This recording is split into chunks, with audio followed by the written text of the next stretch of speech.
Survivors of the Maui fire say that they received no warning and that the flames appeared so quickly that escape was difficult. Everything was suddenly in flames, and many found refuge in the ocean for hours while their homes burned to the ground and into the same powdery ash footprint we've seen in recent years. So far, it is estimated that nearly 1,000 people have died. Locals are worried this includes hundreds of children who were home due to school being canceled that day. Several people are reporting that the government is not only doing little to help, but they are blocking local efforts to do so and are not allowing local donations through, and that they are blocking life-saving medicine because it isn't federally approved. Denying people access to bring in supplies, just supplies for people to live. The government withholding every single one of our donations because we are not a part of FEMA and Red Cross. So none of this is eligible for giving out. Tell me why. I have no freaking clue. The people of Maui are on their own for now. And aside from the federal government's bureaucratic failure, they have good reason to be suspicious. Just like what we saw 5 years ago in Paradise, California, there was nothing normal about these fires. Within a day of burning, it was like a bomb went off. When you see the full extent of the destruction of Lahaina, it will shock you. It does appear like a bomb and fire went off, if I may.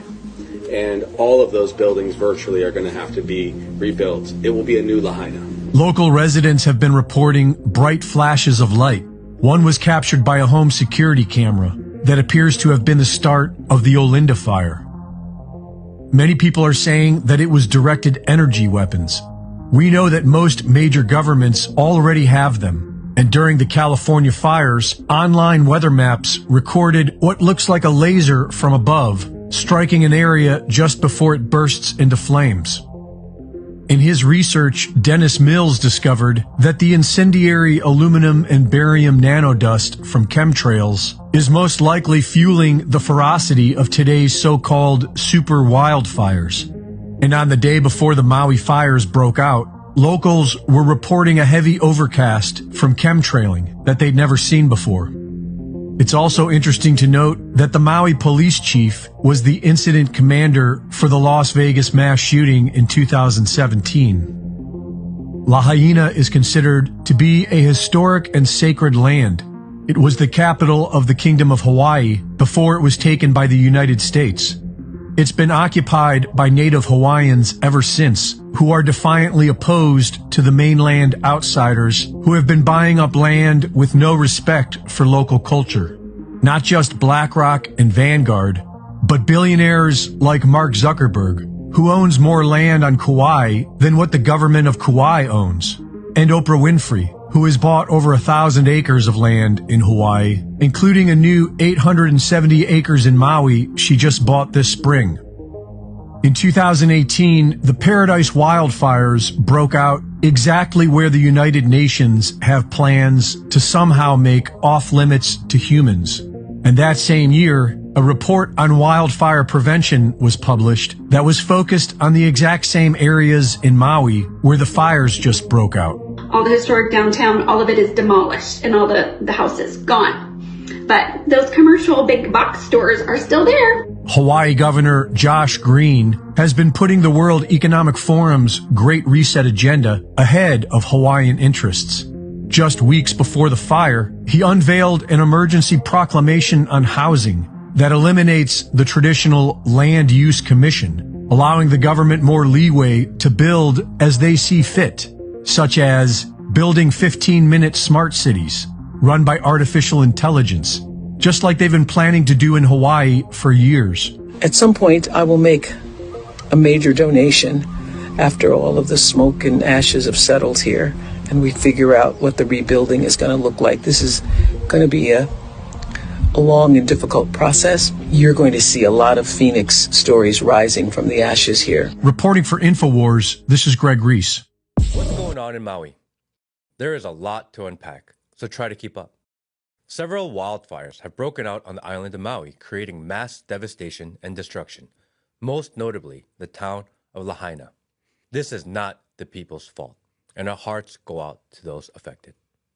Why is Lahaina significant? It was once the capital of the Kingdom of Hawaii, prior to the forced U.S. annexation and the eventual move to Honolulu. Lahaina is filled with native property and business owners that have dug their heels in and have refused to sell their properties to conglomerates such as BlackRock, Vanguard, and Oprah. Unglobalized prime oceanfront property still owned and managed by the natives. So what caused this destruction? Short answer, no one knows. All government agencies, local and federal, have vehemently stated that it is unknown. However, there are two competing theories online.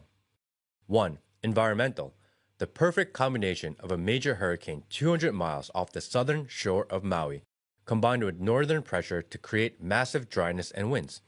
Or two, diabolical, something the conspiracy theorists call a DEW, direct energy weapon. What? I had the same response, so I started Googling. The first article that pops up when you Google Maui DEW is from Newsweek. It starts like this. The devastating wildfires in Hawaii have brought a new conspiracy theory from climate change deniers who suggest that the destruction was orchestrated by the federal government's direct energy weapons. Ugh. Anytime a propaganda media article starts with conspiracy theory by climate change deniers, makes me want to believe it more. Next article, fact-checked, false. Wait, what?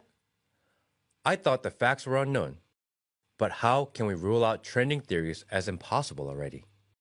Joe Biden just announced that the federal government will provide aid to those that lost their homes. That means homeowners who lost their houses and properties can now loan money from the federal government at a low interest rate.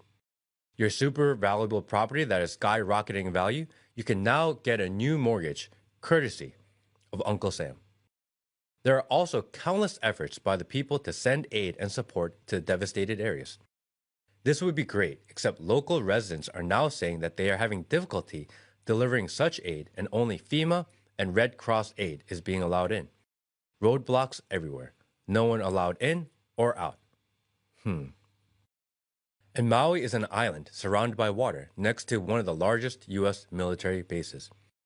Local residents are saying that they received no advanced warning and that they only evacuated once they saw the thick black smoke at their doors. Why was the federal response so slow on this matter, waiting until the fire had overtaken this area prior to action? I don't know what's going on in Maui. Our hearts go out to all those affected and we pray for your safety. But what I do know is that there are more questions than answers. And anytime that's the case, especially when global self-interest benefits and people suffer, well, conspiracy theory.